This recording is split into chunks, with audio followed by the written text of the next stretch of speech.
Hello बच्चों, let's take a given question. The question says ratio of radius of gyration of a hollow sphere to that of a solid cylinder of equal mass for moment of inertia about the diameter axis AB as shown in figure is under root 8 by x. The value of x is option A 17, option B 34, option C 67, option D 51. So for this question, जो key concept यहाँ पे we will be using is the concept of radius of gyration. So basically I equal to M K square का जब हम form लिखते हैं of moment of inertia, यहाँ पे जो के होता है basically it is nothing but a radius of gyration. So basically हम क्या करते हैं, हमें पता है कि body is made up of many particles. So हम जब उस सारी पार्टिकल का एक पॉइंट पे मास कॉन्सेंट्रेट करते हैं, सो उस पॉइंट मास का जो एक्सिस ऑफ रोटेशन से डिस्टेंस होता है उसे हम प्रिसाइजली बोलते हैं रेडियस ऑफ gyration, राइट. सो यहाँ पे जो क्वेश्चन में गिवन है हमें गिवन है सबसे पहले तो एक हॉलो स्फीयर. तो हमें जो रिजल्ट है वो डायरेक्टली याद होने चाहिए. So this is the hollow sphere. About its diameter, अगर हम मोमेंट ऑफ इनर्शिया की बात करें, सो लेट्स सपोज को हम लिखते हैं I1. So it is given by, ये हॉलो स्फीयर है, तो it is given by the expression 2/3 m r square, where m is the mass of the sphere and r its radius है. ठीक है, तो 2/3 mr स्क्वायर. अब यहाँ पे अगर हम रेडियस ऑफ gyration निकालना चाहें तो just we need to compare it with M K square. ठीक है, तो यहाँ से k की वैल्यू हम क्लियरली देख सकते हैं, it is under root of 2/3 k, under root 2/3 r. Clear. तो moment of radius of gyration हमें इसका मिल गया, इसको हम k1 बोल रहे हैं. ठीक है, अब हम सिमिलरली निकालते हैं k2 जो है हमारा एक सॉलिड सिलेंडर, और उसकी जो एक्सिस गिवन है उसको काफ़ी हमें ध्यान से देखना होगा. इसका जो रिजल्ट आएगा वो कुछ इस तरीके से आएगा. सबसे पहले हमें इस एक्सिस के अबाउट देखना है, राइट. तो ये एक्सिस जो है बेसिकली ये प्लेन से पास हो रही है, और ये इसका जो डायमीटर बेसिकली 2r गिवन है, तो रेडियस r ही हो जाएगा इसका. इसका रेडियस r है एंड ये जो लेंथ है इसकी ये है 4r.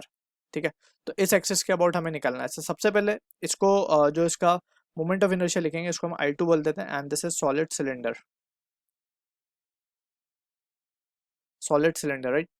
तो इस प्लेन के अबाउट अगर हम मान लें इस प्लेन को एक प्लेन लेमिनार सरफेस अगर हम इसको कंसिडर कर लें, बाकी रेस्ट ऑफ द पार्ट को हम इसका थोड़ा सा सेपरेट कर लेते हैं, तो जस्ट फॉर थोड़ा सा इजी हो जाए कैलकुलेशन के लिए, तो हम इसको इस तरीके से इमेजिन कर सकते हैं कि ये जो हमारा सेक्शन है ये वाला, तो ये जस्ट एक प्लेन लेमिनार सेक्शन है इस तरीके से.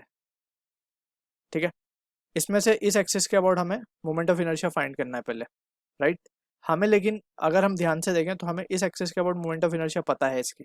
ठीक है, अगर हम इसको थिन डिस्क की तरह मान लें तो इस एक्सिस के अबाउट जो मोमेंट ऑफ इनर्शिया होता है इसका होता है mr²/2, mr²/2. तो इस एक्सिस के अबाउट क्या इस एक्सिस के अबाउट हो जाएगा हमारे पास, बाय परपेंडिकुलर एक्सिस थ्योरम हम बोल सकेंगे it will be mr²/4, right. Perpendicular axis theorem से हम इसको बोल सकते हैं mr²/4. तो यहाँ पे ये हो गया mr²/4. एक तो हम लिखेंगे mr²/4. ठीक है, सेकेंडली प्लस ये जो हमारा सिंस ये तो जस्ट हमने सिर्फ एक थिन स्लाइस कंसिडर की थी, लेकिन हमें पूरी लेंथ के अक्रॉस कंसिडर करना है, और हमें पता है कि एक रॉड जो होती है उस रॉड के एक एंड के अबाउट अगर हम मोमेंट ऑफ इनर्शिया लिखना चाहें तो इसे हम लिखते हैं ml²/3. ये लेंथ अगर l है एंड मास इज m, तो ml²/3. तो हम वही चीज यहाँ पे भी अप्लाई करेंगे. l यहाँ पे 4r है, तो 4r का स्क्वायर यानी कि 16, 4r का स्क्वायर बाय 3. तो इस तरीके से हम डायरेक्टली सॉलिड सिलेंडर का भी फॉर्मूला या फिर मोमेंट ऑफ इनर्शिया निकाल सकते हैं, और else we need to keep the result directly in mind. ठीक है ना, तो यहाँ पे इस तरीके से वी कैन फर्दर इसको अगर हम रिजॉल्व कर ले तो mr²/4 प्लस ये हो जाएगा 16 mr²/3. इसको अगर हम सिंप्लीफाई कर लें तो इट विल बी 3 प्लस 67 हो जाएगा, राइट. 64 plus 3 67 mr²/12. क्लियर है. इसको अगर हम मोमेंट ऑफ इनर्शिया ये है, अब इसका हम अगर इसको एम के स्क्वायर से कंपेयर करें तो के की वैल्यू हम देख सकते हैं, it is coming out to be what, it is coming out to be K2 बोल देते हैं इसको. K2 की वैल्यू क्या आ रही है, it is coming out to be √67/12 and into r. अब इन दोनों का रेशियो लेना है जस्ट हमें, राइट. तो हम रेशियो ले लेते हैं. We can say therefore K1/K2 करना है, राइट.